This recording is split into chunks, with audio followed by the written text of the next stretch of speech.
Muy bien, muy buenos días a todos los que nos escuchan y nos están viendo. Estamos en una edición más del programa Cambio en el Debate, un espacio que nos permite Cambio de Michoacán para tratar temas de interés y de relevancia para el Estado. No se olviden de seguirnos nuevamente por todas las redes sociales. Estamos en www.cambiodemichoacán.com.mx, estamos en YouTube, estamos en Facebook, estamos en Twitter y estamos con una amplia cobertura a través de todos los medios en línea y en varios espacios.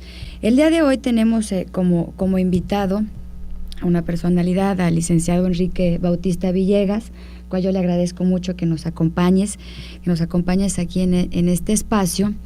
Él es un destacado personaje en el ámbito de la política, en el ámbito académico, y pues en varios rubros empresariales, etcétera, y nos da mucho gusto que nos acompañes, licenciado. Muchas gracias, Marci. Un saludo a todos los videovidentes de este importante y los que nos escuchan también, muchas gracias.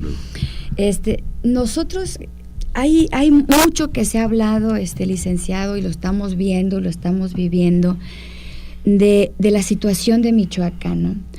De todo lo que se está haciendo, de esta gran estrategia que está incluyendo esfuerzos muy grandes a nivel federal, a nivel estatal y a nivel municipal, obviamente. Y es muy importante conocer y saber cuál es la opinión desde una perspectiva ideológica diferente a la que se tiene en el gobierno actual y con una experiencia política destacada también. ¿Cuál sería el panorama? ¿Cómo ves tú, yo no sé si hablar de usted, de tú, ¿cómo ves el panorama para Michoacán? Esta situación, realmente es una situación que vislumbre resultados, que vislumbre soluciones. El panorama, ya empieza a desvanecerse y a dejar de ser oscuro. ¿Cómo ves tú esta situación con todo lo que estamos viviendo, lo que se está haciendo, licenciado? Bueno, en primer lugar, yo creo que cuando se hace un diagnóstico de Michoacán, no lo puede uno hacer sin considerar el marco, digamos, histórico, geográfico del Estado. El asunto de la presencia de la delincuencia organizada en el Estado no es reciente, no tiene 10 años, no tiene 20 años, tiene muchos años más, y esto de alguna manera está determinado por la posición geográfica y por la orografía del propio Estado. Uh-huh. Michoacán es un Estado que tiene 260 kilómetros de costa, de una costa muy poco desarrollada, donde puede haber acceso desde el mar sin mayor problema, sin que las autoridades tomen nota de esto. Es un estado sumamente montañoso, con muchas regiones inhóspitas, y de alguna manera, bueno, pues esto se presta para que se cultiven ahí todo tipo de cultivos, muchos de ellos prohibidos, enervantes, y también para que sea una fuente de acceso de importaciones ilícitas, uh-huh, de muchas partes, entre ellas de narcotráfico, ¿no? Entonces, de alguna forma esto incidió para que en Michoacán se asentaran algunos de estos grupos durante muchos años. Ahora, con el tiempo, la situación ha venido cambiando y han venido reconvirtiéndose estos grupos, porque ya no solamente viven de la delincuencia organizada, no viven nada más del tráfico de drogas, sino han ido tomando otro tipo de actividades. Uh-huh. Han ampliado el abanico de actividades, se han metido al secuestro, se han metido, ellos mismos lo han señalado, al aprovechamiento de los recursos naturales, que son muy vastos y muy ricos en el estado, de la minería, a la venta de manera ilícita o subterránea a empresarios extranjeros, se han metido a otras actividades como es el robo de casas habitación, como es la venta de piso, como es la venta de protección, etcétera. Todo esto que ahora estamos viviendo con mayor intensidad. Yo considero que para poder atender esta situación, bueno, pues hay que establecer una vigilancia permanente sobre todo el territorio del Estado, impulsar el desarrollo de las actividades económicas a lo largo de la costa y que el Estado sea más observado desde muchas posiciones. Michoacán no es el único estado con esas características. Normalmente los estados del sureste de la República y del suroeste tienen estas características. Digamos, Michoacán, Guerrero, Oaxaca, Chiapas y por el otro lado Veracruz, en cierta medida otras entidades donde no es muy presente, no hay mucha actividad delictiva de manera aparente. Me parece que esto hay que atenderlo, pero también hay que atender una situación que es muy importante, que es la marginación en la que vive gran parte de la población. A partir de 1980, cuando se incorpora o cuando se adopta el modelo de desarrollo neoliberal, se olvida que hay una parte muy importante de la población que no está incorporada al desarrollo y se le abandona. Y me parece que esta parte de la población vive en una situación de desesperación. Hay muchos jóvenes, mucha gente que no tiene opción a niveles, ya no digamos óptimos, ni mínimos de bienestar. La pobreza absoluta es muy grande, la necesidad, el hambre es muy grande, y en ese sentido muchos de estos grupos se ven en la necesidad de incorporarse a actividades que no necesariamente son lícitas, se vuelven una reserva para estos grupos delincuenciales. Ante una falta de otras alternativas, otras oportunidades, ¿no? Así es. En ese sentido, me parece que las acciones que el gobierno está tomando en esta situación de coyuntura, en esa situación de incremento de la delincuencia organizada en el Estado, pues son importantes y son plausibles, pero siempre y cuando vayan al fondo del asunto. Es decir, siempre y cuando se atiendan estas, condiciones de pobreza y de marginación a las que hacemos referencia, y se atiendan también, se ataquen en serio otro tipo de vicios que observamos y que han contribuido a esta situación. Por un lado, la impunidad brutal que hay en el desarrollo de los delitos, la falta de una justicia integral, equitativa y transparente, y por el otro lado la corrupción, que la corrupción inunda a los diferentes niveles de gobierno, pero también a todos o muchos de los sectores de la población, a los empresarios, a los sindicatos, todos de alguna manera están coludidos en este tipo de situaciones, y es algo que no podemos permitir. México, sin lugar a dudas, está entre los países donde los indicadores de corrupción son los más altos en el mundo.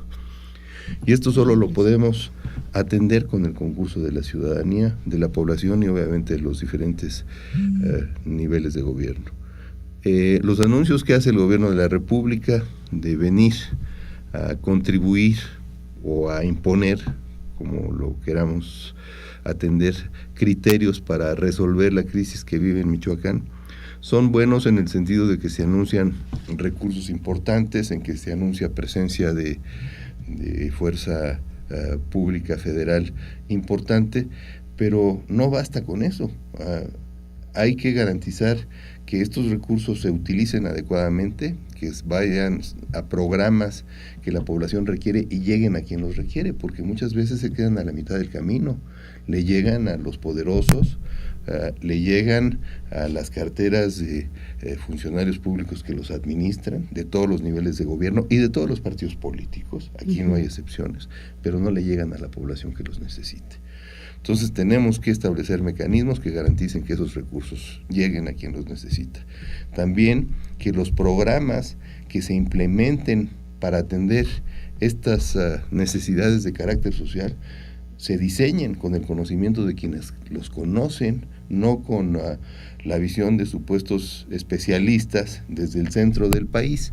Hoy vivimos una situación en la que han surgido miles de michoacanólogos, todo el mundo habla de Michoacán, pero yo te aseguro que la inmensa mayoría de los opinadores no han venido a Michoacán recientemente o ni siquiera lo conocen. Así es. Y a los michoacanos no se nos toma en cuenta para opinar en este tipo de situaciones. Entonces es fundamental que los programas que el gobierno de la República, en conjunto con el gobierno del Estado, con los ayuntamientos, se hagan, pero con la participación de la sociedad. No podemos esperar que las cuestiones, los problemas que vivimos se resuelvan si no es con el concurso de la sociedad. Así es, y eso es muy importante. ¿Cómo se haría esto? ¿Cómo se podría hacer esta parte, lo que está haciendo falta esta gran estrategia? Yo le podría llamar estrategia integral. ¿Cómo serían objetivamente estos faltantes, estas cosas que están haciendo falta? ¿Cómo se podrían hacer, licenciado, desde su experiencia? ¿Cómo se podría conjuntar la experiencia y la participación de la sociedad de los michoacanos en esto, para que no haga falta para los que nos están viendo? Bueno, mira, yo creo que tenemos que hablar de algunos temas, no podemos hablar de todos y seguramente vamos a dejar fuera algunos aspectos. Pero yo te diría que en relación a la participación de la sociedad para atender estos problemas, bueno, es fundamental que se creen los esquemas necesarios. Te diría yo que, desde mi perspectiva y desde las de muchos, se ha venido dando una cada día mayor participación de la sociedad en la atención a sus problemas, y esto lo vemos claramente en la guerra contra la delincuencia organizada. Vemos cómo ciudadanos de muchas partes del Estado se han organizado en lo que ahora conocemos como las guardias comunitarias o como estos grupos de autodefensa. Y lo hicieron sin el concurso del gobierno, lo hicieron más a fuerzas que a partir de una iniciativa del gobierno. Hubo la atención y la comprensión de sectores del gobierno federal, pero en el gobierno aquí en el estado de Michoacán se les rechazaba y se les veía como grupos que estaban trabajando de manera anárquica y al margen de la ley, y han logrado obtener una gran legitimidad ante la población. Guardando toda proporción, yo los comparo con el movimiento zapatista de Chiapas de hace algunos años. Tienen una gran legitimidad, tienen los ojos del mundo puestos en ellos. Esto no quiere decir que debamos aplaudirlos o dejarlos o permitirles que sigan organizándose de esta manera, sin la intervención, sin la participación del Estado y sin reglas claras, porque es un hecho que hay un grave riesgo de infiltración y seguramente hay presencia de grupos delincuenciales o delincuentes dentro de estos grupos que ahora se están amparando en ellos y que hay que ver cómo se les limita, cómo se les excluye, pero me parece que en lo general, esencialmente, son grupos integrados por ciudadanos que están defendiendo sus intereses y lo han venido mostrando. Y no solo esto, sino que el ejemplo de ellos ha cundido a nivel nacional y ahora nos enteramos de que están surgiendo grupos de autodefensa en muchas entidades de la República. El gobierno tiene que cuidar esto, el gobierno federal, y tiene que crear esquemas transparentes con la propia participación de la sociedad para que esto se dé. Pero más allá de la participación en este tema específico, hay que ver cómo la sociedad puede participar en forma abierta en un sistema de carácter democrático. Y hay muchos mecanismos que se han propuesto a partir de leyes de participación ciudadana, pero desafortunadamente el gobierno, el Estado no los acepta, porque en México seguimos viviendo una cultura de carácter autoritario, donde los diferentes niveles de gobierno consideran que la participación de la sociedad, cuando no es a invitación de ellos, es una intromisión y es invadir espacios y esferas que no le corresponden. Te pongo un ejemplo muy claro. Yo fui diputado local y presenté una iniciativa de ley que consensamos, comentamos con mucha gente, con muchos grupos de la sociedad, que nos llevó 2 años construir la iniciativa, que es la ley de los consejos económicos y sociales. Los consejos económicos y sociales pretenden ser, digamos, un espacio de la sociedad en los que estén representados los sectores sociales, los sectores productivos, los académicos, las diferentes regiones del Estado, a partir de representantes que se vayan, digamos, eligiendo de una manera democrática desde la base para arriba, y que se integre un gran colegiado que represente a la sociedad, no para invadir espacios del Estado ni del Congreso, sino para ver que haya una interlocución y que la sociedad dé sus puntos de vista, y para que en este mismo espacio los conflictos que la propia sociedad vive entre sí, porque los intereses muchas veces son encontrados, se puedan resolver de manera que cuando tomamos una decisión en relación a algún asunto de política pública, en relación a algún asunto de carácter presupuestal, la decisión sea, si no la que más considero o mejor considero yo que va a funcionar, en este caso el gobernante, sí la que deja más satisfecha a la población. No es necesariamente la mejor solución para cada quien, sino la aceptable para todos. En materia de la política pública que el gobierno tiene que implementar para atender la situación de coyuntura que se vive en Michoacán, hay que darle participación a la ciudadanía a partir de mecanismos de esta naturaleza.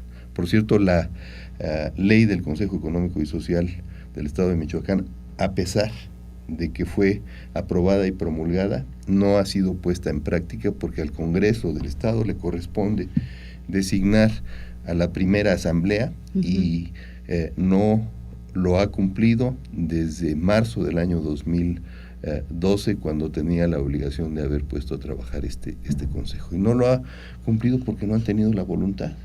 Y están pasando por encima de una obligación legal, están violentando la ley, pero además están contraviniendo un principio de participación de la ciudadanía que pudiera ser muy útil en estos momentos.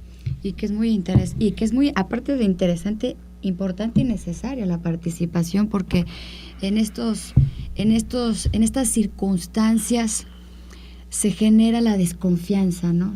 Así es. Se genera la desconfianza de que realmente las cosas vayan a caminar bien, ¿no? Y si hay desconfianza entre la población, pues entonces ¿hacia dónde vamos a caminar? Porque hay desconfianza con los empresarios, con la población, con la inversión, con el trabajo, con todo, ¿no? Para que realmente se piense que Michoacán va a salir adelante, ¿no? Se pudiera percibir eso, licenciado, lo pudiéramos decir, hay un ambiente de confianza de que Michoacán vaya a poder salir esté saliendo ya de esta situación que estamos viviendo.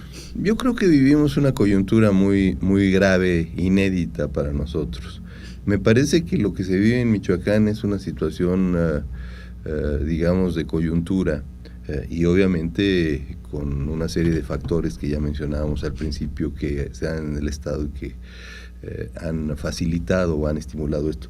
Pero esta situación se vive en mayor o menor medida en todo el país, y a veces en unas entidades con mayor incidencia que en otras. Ya lo vivimos en cierto grado en Tamaulipas, lo vivimos en cierto grado con otras características en Chiapas, lo hemos vivido en Sinaloa, en Baja California, en Guerrero, en Ciudad Juárez, en Chihuahua, y se han ido resolviendo, o por lo menos se han ido en apariencia resolviendo.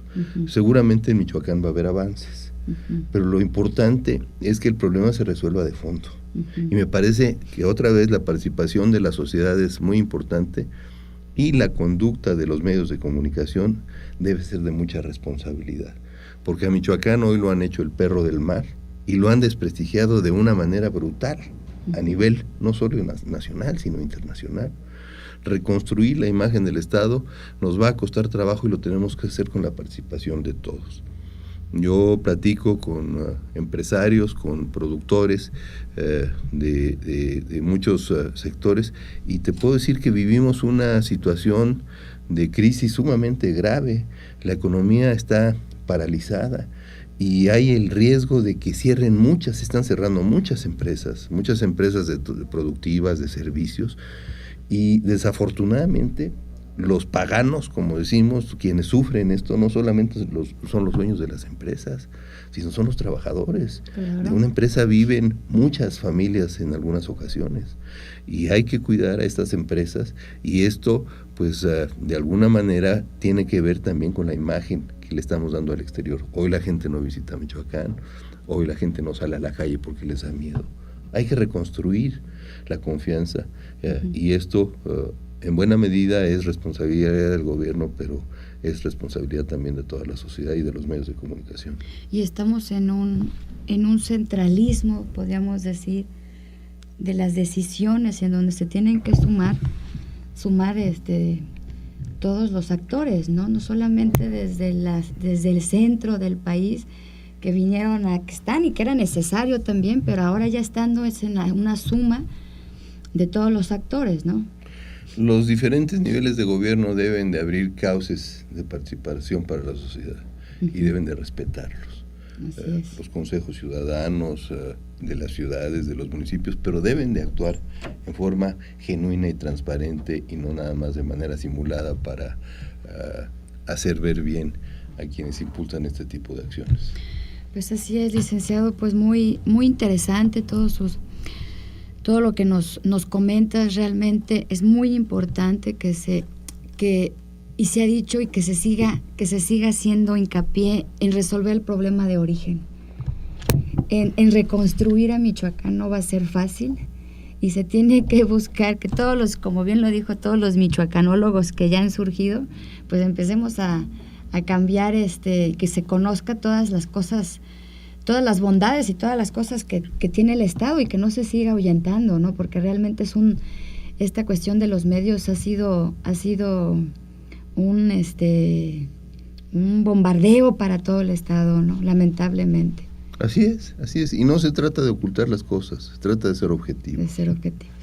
Pues así es, licenciado, pues le agradezco mucho su participación y por ahí vamos a buscar otro espacio para esperar ver qué resultados, cómo van caminando las cosas y poder platicar en un futuro y hacer como un análisis, platicar cuáles han sido los avances y pues platicar pues con la gente que conoce. Pues te agradezco mucho que hayas estado con nosotros. Al contrario, yo te agradezco mucho a ti, Max, y quiero felicitar a Cambio de Michoacán por promover este tipo de espacios de diálogo. Muy bien, muchas gracias y continuamos para los que nos están escuchando y nos siguen para la próxima.